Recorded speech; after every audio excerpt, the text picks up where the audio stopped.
नमस्कार। हमारे खास कार्यक्रम एक मुलाकात में आपका स्वागत है।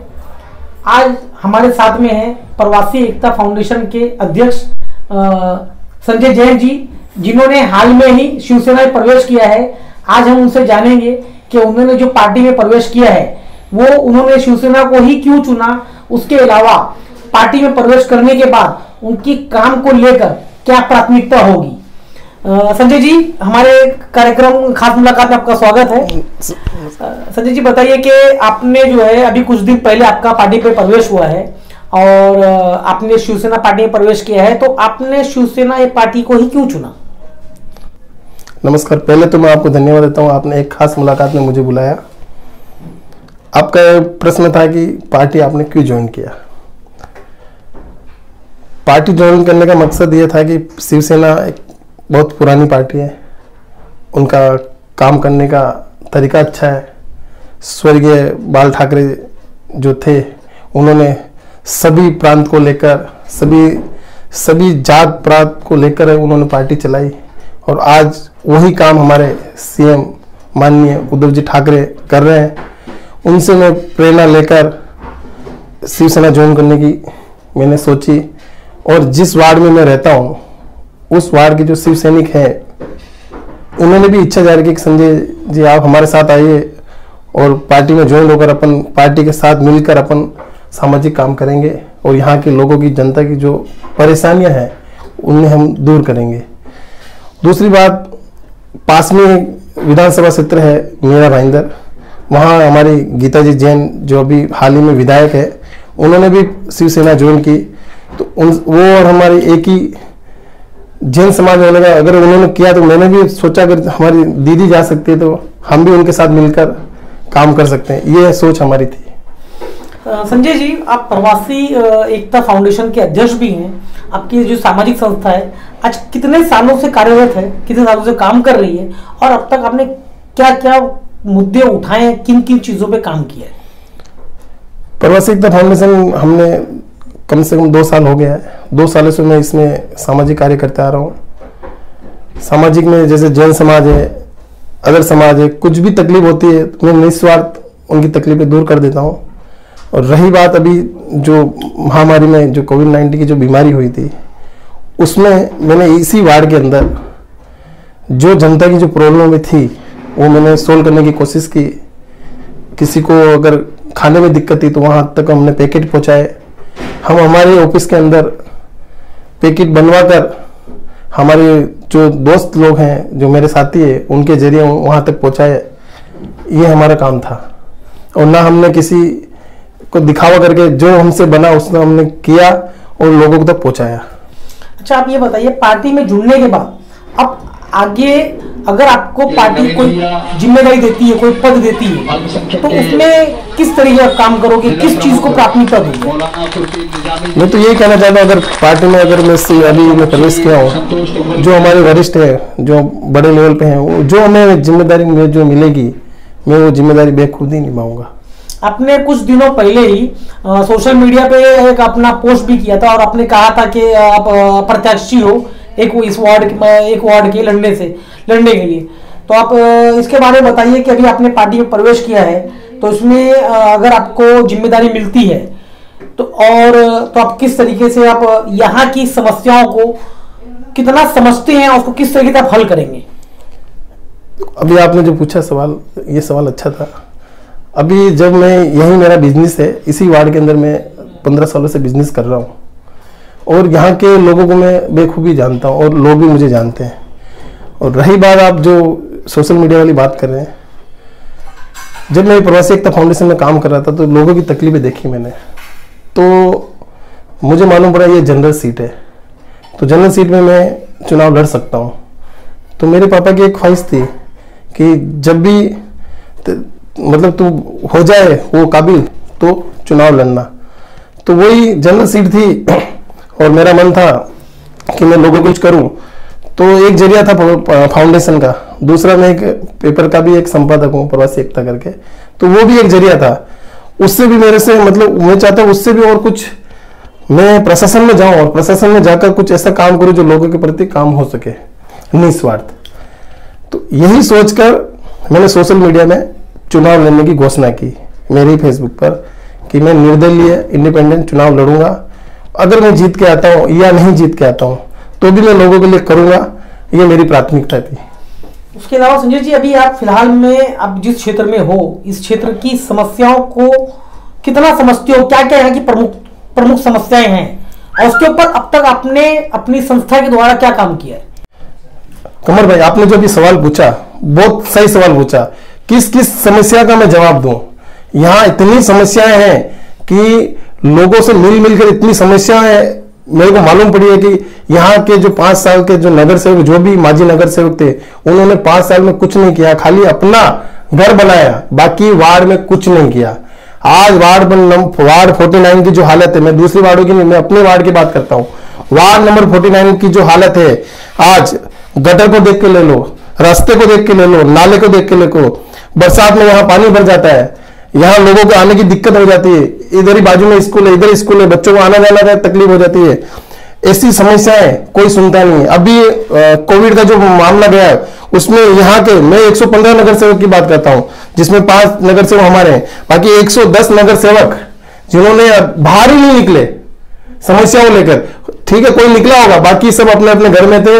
यहाँ जो भी जिसने भी काम किया वो संस्थाओं ने किया है, या हमारे जो पत्रकार भाई है, मैं भी एक पत्रकार हूं सर, पत्रकार भाई ने जो काम किया मैं उनको सैल्यूट करता हूं कि उन्होंने ये मौके पे काम किया। बाकी यहाँ वार्ड नंबर 14 में आप तो खुद इधर आते जाते रहे, आप वरिष्ठ पत्रकार भी है, यहाँ की समस्या क्या है। अभी फिलहाल यहाँ जो गटर है पूरा सितारा बेकरी से लगाकर यहाँ पूरा रोड पे, वो गटर के जो ढक्कन है ना, वो ढक्कन पूरे टूट चुके हैं। बीच में आज 1-1.5 महीने पहले एक बच्चा अंदर गिर गया था, बहुत मुश्किल से वहां उसको निकाला गया। इसको लेकर मैं अपने प्रवासी एकता फाउंडेशन की तरफ से मैं उनको ये लेटर दे चुका हूं, पर वो लेटर पे अभी तक सुनवाई नहीं हुई। इस पे मैं कल की बात बताता हूं। कल जब मैं बाहर खड़ा था तो इधर एक बाहर एक कुत्ता है, उसको 6-7 बच्चे थे, उसमें से 2 बच्चे वो गटर के अंदर गिर गए। बहुत मुश्किल से हमने 2-3 जन ने मिलकर एक बच्चे को निकाला, पर एक बच्चे को हम नहीं निकाल पाए। ऐसी समस्याओं को लेकर जब हम जाते हैं, वो गए भी थे, अभी कोई सुनवाई नहीं हो रही है, पर मैं चाहता हूं, मतलब अगर मैं आता हूं चुन के, तो सबसे पहले मेरी प्राथमिकता ये रहेगी लोगों की समस्याओं को दूर करना, पानी की समस्या उसको दूर करना। जो भी प्रशासनिक काम जो है उनको अगर नहीं कर पा रहे तो वो मेरा एक प्राथमिकता रहेगी, पहले वो मैं काम करूं। कमर भाई, आपको क्या बताऊं कि मेरे ऑफिस से 3-4 ऑफिस छोड़ के हमारे यहाँ सभापति का ऑफिस भी है, उनको भी संज्ञान में बहुत बार लिया गया, पर उन्होंने इस और ध्यान नहीं दिया। बस हो जाएगा यही आश्वासन मिलता रहा। कोरोना टाइम में वो हमको कहीं नहीं नजर आए। यहाँ जो नजर आए वो हमारे पत्रकार भाई थे या हमारे संस्थाओं के लोग थे, जो भी संस्थाएं हैं, मैं नाम नहीं गिना सकता, पर उन्होंने जो मेहनत की, और पुलिस प्रशासन को भी मैं धन्यवाद देता हूं, उन्होंने भी बाहर निकलकर ये कोविड-19 में काम किया। पर यहाँ के जो माजी नगर सेवक है, भले ही सभापति हो, कोई बाहर निकल के नहीं आया, क्योंकि उनको कोरोना का डर था। हमारे जैसे लोग या मेरे जैसे जो भाई हैं वो बाहर निकल गए, उन्होंने कोरोना को डरे नहीं और लोगों की सेवाएं की। ये सेवाएं आप तो बेखूबी जानते हैं, क्योंकि मैं खुद पत्रकार हूं, मैं खुद बाहर घुमा हूं। संजय जी, आप प्रवासी एकता समाचार पत्र के संपादक भी हैं। अब ये बताइए कि यहाँ पर वसई विरार में पत्रकारों की बहुत सी समस्याएं हैं कि उन्हें जो सुविधाएं मिलनी चाहिए, जो आज तक नहीं मिली। सबसे पहली अगर हम सुविधा की बात करें तो उन्हें जो हर महानगर पालिकाओं में है, हर जगह पर एक पत्रकार कक्ष, प्रेस रूम बना के दिया गया है। अब मुंबई जाइए, अब मंत्रालय जाइए, अब मीरा भाईंदर में देखिए, वहां पर आलीशान प्रेस रूम बना के दिया गया है, जहां पर जो महानगर पालिका की बीट कवर करते हैं, पत्रकार बीट कवर कर रहे हैं, उनको हर एक सुविधा दी जाती है, जहां से वो अपनी स्टोरी जो है लिख के जो है मेल कर सकते हैं अपने ऑफिस में। इस तरह की सुविधा है। दूसरी बात, हर जगह वहां पर उनको मेडिक्लेम की सुविधाएं हैं, उनको बस प्रवास की सुविधाएं हैं। ऐसी जो उनको मिलना चाहिए वो वहां मिल रहा है, लेकिन वसई विरार में आज तक नहीं किया गया।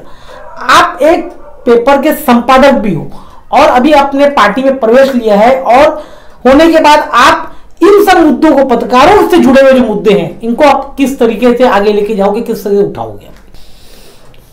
आपने सवाल बहुत अच्छा किया। अभी आपने बोला पत्रकारों का मुद्दा, पत्रकारों में डायरी में तो आपका नाम है या सर, और क्या चाहिए? महानगर पालिका इतना बड़ा काम करके अपने डायरी में सबके नाम है, और क्या चाहिए? पर मैं ये कहना चाहता हूं पत्रकारों के लिए, मैं खुद एक पत्रकार हूं, अगर मुझे पार्टी को जिम्मेदारी देगी, और वैसे तो मैं प्रवेश किया हूं तो जिम्मेदारी आ गई मेरे ऊपर, मेरी जो प्राथमिकता रहेगी, एक प्राथमिकता ही मेरी है, उसमें 2-3 प्राथमिकता में मेरे मेन मुद्दे हैं। जो पहला मुद्दा मैं आपको बता दूं, पहला मुद्दा मेरा ये है, अगर मैं परवासी मतलब मुझे अगर कैंडिडेट बनाया जाता है शिवसेना से और मैं चुनाव लड़ता हूं, अगर मैं जीत गया तो मेरी पहली प्राथमिकता रहेगी मुस्लिमों के लिए कब्रिस्तान का मुद्दा, जो अभी हाल ही में बहुत चल रहा है। किसी पार्टी का उनके ऊपर नजर नहीं जा रही है और उनको इतनी प्रॉब्लम हो रही है, और जिस वार्ड में मैं हूं उस वार्ड में मुस्लिम लोग ज्यादा है। वो हर बार मेरे को आज 2-3 सालों से मेरे पास ये मुद्दा आ रहा है कि कब्रिस्तान का, तो मेरी तरफ से जितना हुआ मैंने किया, पर अब अगर मैं प्रशासन में जाता हूं तो मेरी पहली प्राथमिकता ये है कि मुस्लिम लोगों को कब्रिस्तान का वो मुद्दा हट जाए।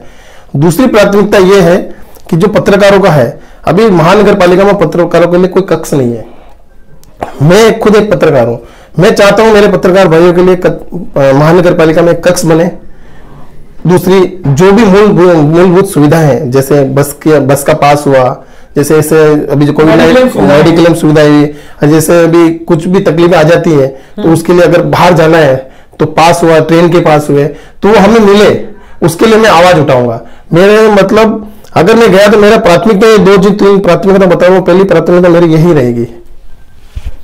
अच्छा, इसके अलावा भी बताइए कि अभी अगर पार्टी आपको तो टिकट, अभी टिकट कुछ फाइनल नहीं है, लेकिन अगर टिकट नहीं भी मिला तो आप पार्टी में बने रहोगे और आगे पार्टी के लिए काम करते रहोगे?